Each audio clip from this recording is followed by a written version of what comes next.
The City of Brownsville activates a campaign urging residents and businesses to conserve water. The city may move to Stage 3 water shortage warning if necessary. Mayor John Cowan Jr. welcomes U.S. President Joe Biden to the city and talks border community needs and how Brownsville is effectively dealing with non-citizen migrants.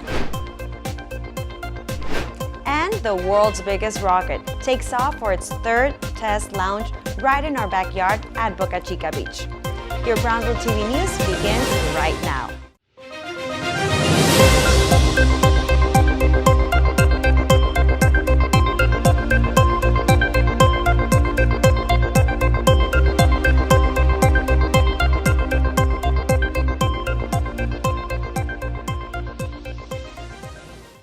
Good day, Brownsville. I'm Graciela Salazar. Welcome to this edition of Brownsville Television News. We are coming to you from the CMD complex in downtown Brownsville. Thank you for being with us. Our top story: the city of Brownsville continues to experience drought-like conditions. The lack of rain over an extended period of time is causing serious concern. Now, city leaders put out a call to action for residents and businesses to conserve water. BTV News reporter Albert Guzman has more. The city of Brownsville remains under Stage 2 water restrictions due to dropping water reservoir levels and could reach Stage 3 in the later part of the summer. The city is already taking a proactive approach to the water restrictions by shutting off city-owned water fountains and draining the majority of the city-owned swimming pools. In addition, the city is monitoring the amounts of water it is using to water the lawns at its parks. Residents are encouraged to follow the Stage 2 water restrictions to ensure there is enough water for essential needs. Some of the Stage 2 water restrictions prohibit the washing of sidewalks and driveways and washing your vehicles at home on certain days. Ryan Greenfield, spokesman for the Brownsville Public Utilities Board, offers some tips on how residents can do their part in helping conserve water. When you wash your car at home, something that we like to emphasize is to try not to let the water run all the time. A lot of times people have a tendency to turn the hose on and it's going to be running the whole time. Try to limit yourself. Have a bucket that you can put aside that you can fill and just use the water from that. Or at the very least, make sure that you have an extension on your hose, one of those, like a gun kind of thing. That way that it can only be activated once you push that trigger. That way you're going to be able to reduce a little bit of the water that you use. The February-April outlook from the National Weather Service in Brownsville reports insufficient inflows from the Mexican reservoirs serving the Lower Rio Grande Valley watershed, while water levels will continue to remain below the Stage 2 triggers of 25% or less. As we remain under Stage 2 water restrictions, residents are encouraged to be mindful of their water usage and to adopt conservation measures whenever possible. This can include actions such as reducing outdoor watering, fixing leaks promptly, using water-efficient appliances, and being mindful of overall water consumption. In addition, residents can reduce water usage by reducing shower times and refraining from washing cars or watering lawns unnecessarily. Inside your home, it's good to try to think of any kind of small ways that you can reduce your water footprint. Little things. Something to help you avoid taking long showers would be to set a timer for yourself. A lot of times there are waterproof timers that you can do to help prevent yourself from going too long. For BTV, I am Adalberto Guzman. To learn more on how you can conserve water, visit the Brownsville Public Utilities Board website at brownsville-pub.com. In other news, Air Force One landed recently in Brownsville. U.S. President Joe Biden visited the city to talk about immigration at border communities. During his visit, he made stops at certain points in Brownsville, and he met with Mayor John Cowan Jr. Brownsville TV News reporter Laura B. Martinez files this report. We stand united in our commitment to protect our communities, secure our border, and uphold our values. It was a historic day in Brownsville with the 47th President of the United States, stopping in Brownsville, where he met with the mayor, local leaders, and law enforcement to discuss immigration reform. President Joe Biden toured a portion of the levee in Brownsville with U.S. Border Patrol agents and then attended a press conference with Brownsville Mayor John Cowan Jr. and others, where the president talked about the need for a bipartisan border security bill. Let's remember who we work for God's sake. We work for the American people. Let me end with this. I understand my predecessor's an Eagle Pass today. So here's what I would say to Mr. Trump. Instead of playing politics with this issue, instead of telling members of Congress to block this legislation, join me, or I'll join you in telling the Congress to pass this bipartisan border security bill. We can do it together. In his meeting with Cowan, Biden learned about the Brownsville model dealing with non-citizen migrants, which emphasized treating the non-citizen migrants in a manner that is humanitarian, proficient, and respectful. Odie Ann Leal, Director of Homeland Security and Office of Emergency Management for the city of Brownsville, said the Brownsville model has been effective because officials monitor the non-citizen migrants the entire time they are in Brownsville. So the City of Brownsville model is a model that ensures that every single non-citizen migrant that comes through our city is assisted for their onward travel. And when I say assisted, is they're able to contact family members to be able to purchase tickets for either flight or bus, or if they're having to stay at an overnight in the City of Brownsville, they either get a hotel, and if there's capacity at our Ozanam shelter, they're able to stay there. Mayor Cowan said the president understood what is happening on the border and that he was able to convey his message to Biden. My main message was just we need more funding, we need more support from the federal government, and we need him to be here more along the border. I think that's a really great thing. You know, our southern border is very important to us. Our biggest trading partner is Mexico now, right? And I think that's we need to do more to facilitate a better environment between both countries. For BTV, I'm Laura B. Martinez.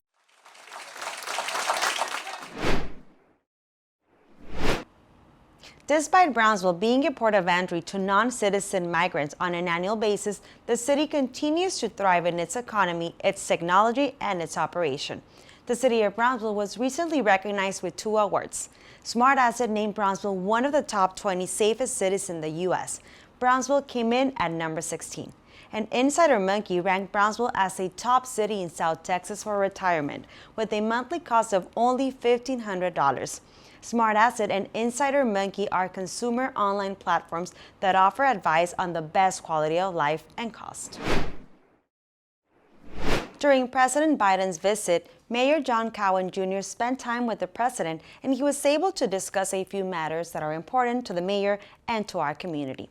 Here's our Leadership Lens report.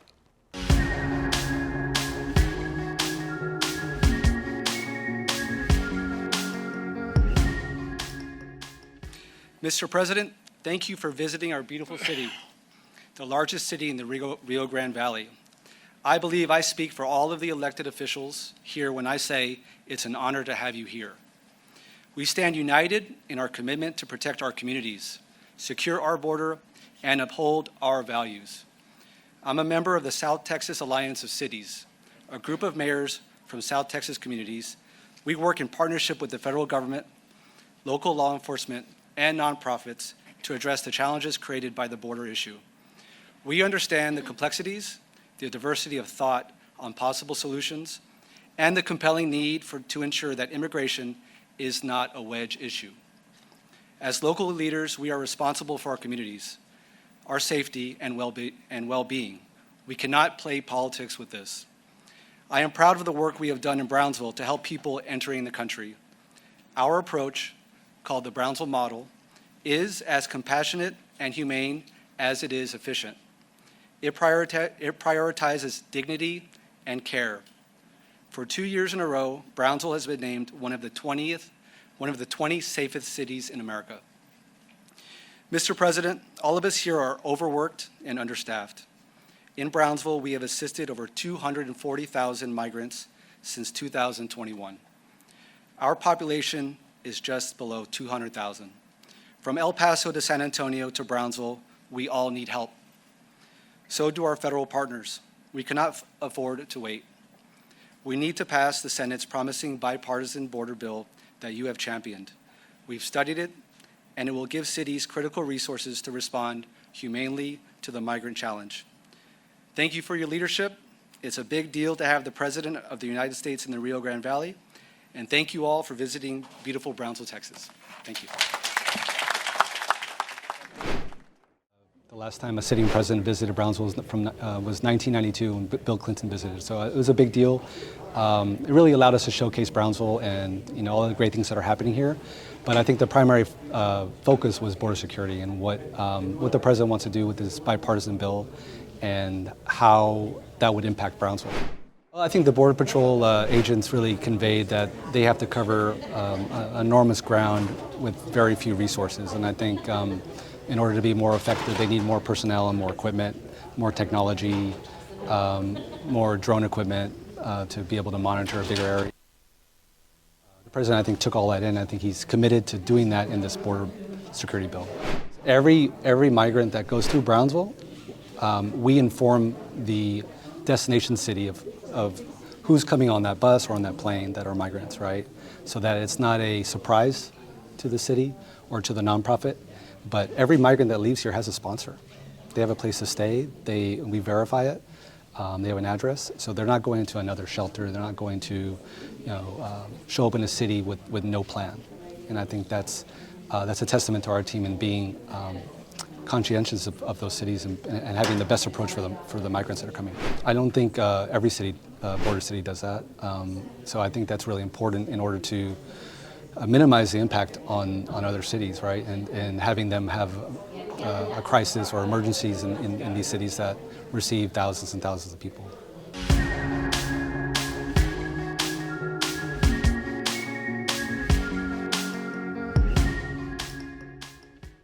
The city of Brownsville continues to oversee the non-citizen migrant crossings with the Brownsville model. This model is designed to treat all individuals that enter the United States through our city's port of entry with a humanitarian approach, with empathy, respect, and care. In other city news, Brownsville Police Chief Felix Sauceda hosted his second annual State of the Police Department, and he highlighted the significant transformation the department has undergone in the last 5 years. He emphasized the importance of a healthy culture in the workplace, fostering innovation and building a modern police force. Brownsville TV News reporter Jennifer Galvan was there and has this report.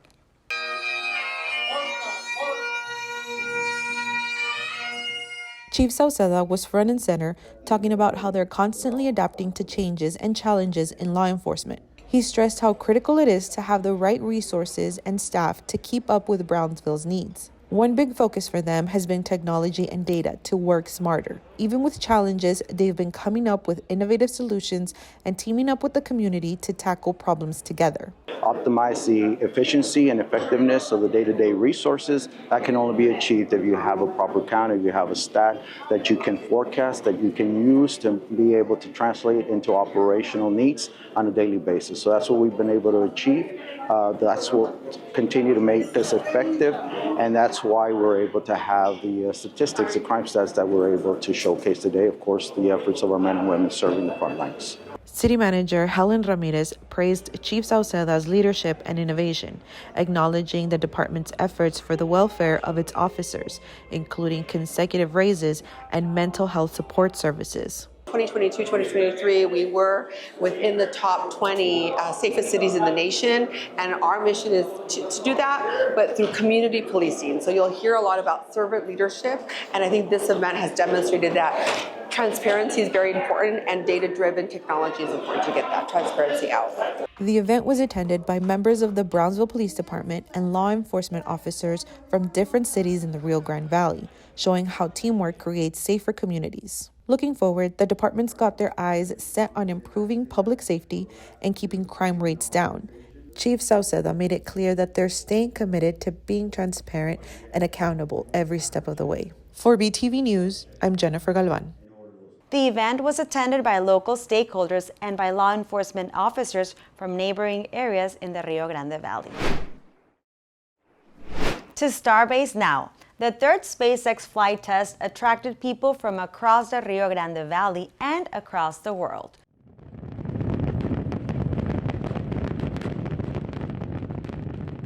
This flight test took off with specific goals to accomplish. SpaceX was looking to achieve the successful ascent and burn of both stages. It planned to open and close Starship's payload door, achieve the first ever relight of a Raptor engine in space, and execute a controlled re-entry of Starship. The previous two test flights, performed on April 20th and November 18th of last year, resulted in the premature destruction of the two-stage rocket. Each flight continues to take the company further along in the developmental process. SpaceX announced it's planning to open a $15 million shopping center and restaurant not far from Starbase. The project, called Rio West, will include a grocery store, retail shop, and a cafe. The restaurant will have an indoor dining space and an outdoor deck overlooking the Rio Grande. Construction is expected to begin in March and should be completed sometime in December of 2024. SpaceX is also building a $100 million office facility and industrial factory near Starbase. Construction on this facility began in February and is expected to be completed by January of 2025. The Texas Parks and Wildlife Commission has voted in favor of swapping 43 acres of land near Boca Chica State Park with SpaceX. SpaceX, in turn, is expected to give Texas Parks and Wildlife 477 acres of land, about 10 miles south of Boca Chica near Brownsville. SpaceX proposed a land swap to expand its operations at the Boca Chica site. Although SpaceX has proposed swapping the land, it has not yet purchased the property. None of the land has public access to the Boca Chica State Park, and environmental assessment plus consultations with other agencies still need to be completed. And as we move into spring and summer months, many of us are getting ready for a vacation, and Avelo Airlines is ready to offer you savings on your travel arrangements. Avelo is extending a promotional code for a discount on your ticket purchase of $20. You can claim your discount at aveloair.com, and on the checkout page, you can enter the code BROBUS20. The commercial airline is offering non-stop flight schedules from Brownsville to Los Angeles and from Brownsville to Orlando. And speaking of the airport, the Brownsville South Padre Island International Airport has a new leader at the helm. Angel Ramos was recently selected as the new Director of Administration and Operations. His hiring marks a significant milestone in the airport's journey towards enhancing its operations and services to the community and its stakeholders. Here's Brownsville TV News reporter Jennifer Galvan with more. Here at the airport, I love it. The staff is it's great. It's a very welcoming place. Also love the city of Brownsville. With over 2 decades of experience in aviation, Mr. Ramos has a lot to offer as the airport director. Before joining the city of Brownsville, Ramos served as Vice President of Planning and Development at the CVG Airport Authority, overseeing the terminal modernization program, and previously serving as Assistant Director of Planning and Engineering at St. Louis Lambert International Airport. His eagerness and commitment to connect with the community will usher in a new era of innovation, efficiency, and growth for the Brownsville South Padre Island International Airport. The reality is that we need everyone to participate and use the service, right? So we need the community involvement. Book, BRO as your preferred airport. We welcome Mr. Angel Ramos to the great city of Brownsville, and we look forward to the advancements and achievements that his guidance will bring. For BTV News, I'm Jennifer Galvan. Brownsville's airport continues to serve as a key gateway to South Texas, offering passenger, cargo, and general aviation services. To our city leader now. Mayor John Cowan Jr. is preparing to deliver his next Coffee with the Mayor. Mayor Cowan is scheduled to host the community event on Wednesday, March 20th at the Brownsville Library Southmost Branch. He's expected to speak on the water conservation, call to action for city residents, the opening of Lit Fiber BTX, that's the new internet service provider in Brownsville, the Capital Recovery Fee Initiative, which repairs and funds new streets in new Brownsville neighborhoods, and the forthcoming annual mayoral state of the city, and much more. With the new internet service provider, Lit Fiber BTX, arriving in Brownsville, is getting ready to open its Brownsville office here in downtown Brownsville. Their opening will be the culmination of a week-long series of events, and you, our community, are invited. Here's Brownsville TV News reporter Laura B. Martinez with more. The City of Brownsville is hosting a week-long of informational seminars the week of March 26th through March 28th during Cybersecurity Week. Cybersecurity Week will include lunch and learn panel discussions, which will provide the public with opportunities to learn what the City of Brownsville is doing to keep its cyberware safe and how businesses can ensure their emails are secure. The main purpose of it is to bring in the local, businesses and schools, especially. We want to pretty much talk about what the city is doing for our citizens and how we are protecting, the city's customers. The city partners with many schools within the city, and it wants to share what the city is doing to protect its information technology. That's why we brought in CrowdStrike. That's the company that we use to manage our cybersecurity, program and enforce our cybersecurity defense. Those attending the Lunch and Learn seminars will receive information on what to look out for, the vulnerabilities every computer has, and the vulnerabilities your servers may have. In addition, people attending will find out what happens when their emails get compromised. We want to share everything that is happening from vulnerabilities, how to create a program to patch those vulnerabilities, and also how to create an incident response plan, to mitigate the risk on cybersecurity. Also, during Cybersecurity Week will be the grand opening of the Lit Fiber BTX Demo Center. Lit Fiber BTX is Brownsville's newest internet service provider. This is a place where residents can come in, they can talk to someone, they can discover what the best service is for them to sign up for. Cybersecurity Week will be held March 26th through March 28th and is open to the community. For BTV, I'm Laura B. Martinez. If you are interested in attending any of these events, registration is now open online. Scan any of the QR codes on your screen to register. These events are open and free to the public. As part of our BTV News program, we are proud to include news segments that will be educational, informative, and beneficial to you, our viewers. Reporter Laura B. Martinez has our BTV News and Your Health segment.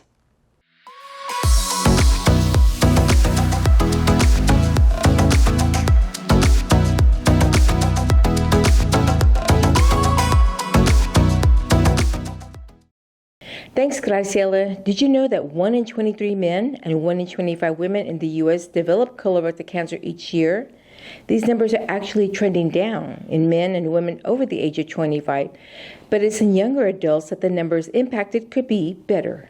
Okay, Dr. Bettis, so March is National Colorectal Cancer Awareness Month, and on this edition of BTV and Your Health, we invited gastroenterologist Dr. Nolan Bettis from Texas Digestive Specialists. Dr. Bettis and his team of doctors are specialists in gastroenterology, colon and rectal cancer, and advanced weight loss. Welcome, Dr. Bettis, to the program. It's great to have you with us. Thanks for having me. Dr. Bettis, today our topic of conversation is colorectal cancer and its symptoms, steps for prevention, and the critical age for screening. Colorectal cancer is a major health concern worldwide. Talk to us about it and who affects it. So colon cancer is the second most leading type of colon cancer. It affects both genders equally. So the first most common cancer in males is prostate cancer. Unfortunately, it's very preventable, and that's the message we want to give to the community, is that it can be prevented. And Dr. Bettis, I'm sorry, what symptoms, if any, should individuals look for, and when should one seek medical specialists like you? So the whole key is not to wait for symptoms. Obviously, any symptoms you should get checked out, but the whole question is, do you have colon polyps? because it all starts with the asymptomatic colon polyp. And those polyps grow over 10 years, sometimes 12, 15 years, and then turn into cancer. So we don't want to wait for cancer. We don't want to wait for symptoms. That's like waiting for cancer. We want to prevent cancer. And we're going to go back to when you talked about polyps. I mean, how does a person know that they have polyps? Is it through the screening, or how do they find out? Yeah, that's a great question. So you don't really know if you have polyps unless you get a colonoscopy done, because they don't cause symptoms until the very late stage or until you get cancer. So the only way to know is by getting a colonoscopy. And during the colonoscopy, when you're asleep, just on your side and you don't feel anything, we take out the polyps at the same time, thus preventing colon cancer. So there really is no symptom of colon polyp, like, oh, I feel like I have, could have polyps, because they don't cause any symptoms, and that's why we need to get the colonoscopy done so we can prevent colon cancer by taking out these polyps. Okay, Dr. Bettis, we see those commercials on TV where you can get those tests in the mail to test if you have colon cancer. Let's talk about those. How good are those tests? What are they about? So there are non-invasive tests for colon cancer screening, and I want to make sure everyone knows any screening is better than no screening. The only and the most common non-invasive tests are the fecal blood test, the FIT test, and also the Cologuard test. So these are tests for stool DNA. These non-invasive stool tests, there are a lot of false positives and false negatives, and they're really trying to detect for advanced neoplasia. So really only likely to be positive once you have a serious problem, like cancer. So the whole idea here, we don't want to find cancer, we want to prevent cancer. Okay, thank you so much, Dr. Bettis, for joining us and giving us this enlightening conversation and this information that we know our viewers need to learn. I mean, colon cancer is preventable. Just get out there and get those screenings. That way you don't have to worry about it. The worst part is drinking that liquid. I've had it. It's not that bad, but just get that screening, everybody. And to our viewers, please, let's take this action this March and make our health priority. Thank you so much.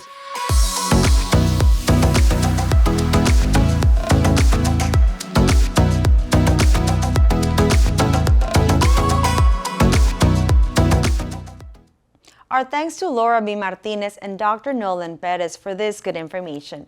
BTV News and Your Health is a segment you can expect to continue to see in our future programs. Our city recently wrapped up the annual Char Days parade and festivities, and it was quite a party on the streets of downtown Brownsville. Brownsville TV News reporter Deborah Rodriguez has our story.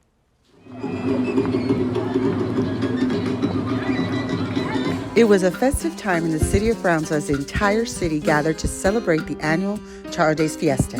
The city once again broadcast live the Grand International Parade on the Spectrum 1300 channel and the city's YouTube channel. The Grand International Parade featured plenty of floats, bands, charros on horses, and music that had parade goers dancing. The live broadcast was made possible by Bechtel and Lone Star National Bank.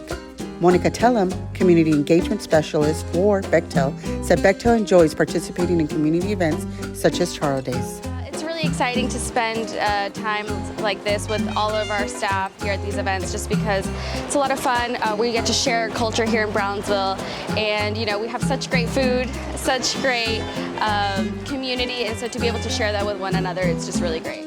Rusty Berchot, Senior Vice President and Corporate Sales Manager at Lone Star National Bank, tells us more about the bank and how it engages with the communities it serves. So we at Lone Star National Bank have also gotten extremely committed as well. So I think for the last several years, we kind of we've been known now to really kick off Char Days, because we have a big Char Days party at our bank on Tuesday of Char Days week. So before the Thursday, Friday, Saturday festivities and everything opening up, we invite all our friends and people that would like to be our friends to come on over and join us. During Char Days week, the Brownsville City Commission recognized members of the boards and commissions at a luncheon held in their honor. Members of the boards and commissions were honored for the service they provided to the city. Another part of Char Days was Sombrero Festival held at Washington Park. The festival featured food booths, music, contests, and fun for the entire family. For BTV, I'm Debbie Rodriguez. Char Days, Sombrero Festival, and Mr. Amigo Association always know how to have a grand party every February. We look forward to what's to come next year. That's it for us on this edition of your Brownsville TV News. On behalf of the entire communications and marketing team, I want to thank you for your time. From your One City News Network, I'm Graciela Salazar, and we'll see you next time. One city! One city!